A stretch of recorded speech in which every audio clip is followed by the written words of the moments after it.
Ale já si tady jdu asi odpočinout, asi tady zaparkuju ten bagr. Ne tak rychle, brach. Co je? Dáme si spolu závody, já mám nejrychlejší auto na světě. Koukej na to, hele. Vidíš to? Ale víte, že moje nejpomalejší rychlost je tady to. A tak koukej na mě, co je moje nejpomalejší rychlost. Sorry, vypl jsem mi motor, to se mi stává často.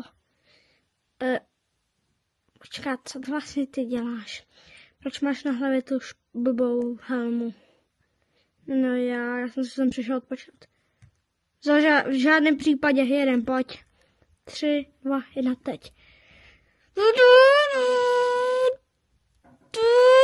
Já vyhrávám, vidíš to. On už někde v dálce, už ho ani neslyším a se nenastartoval ani motor.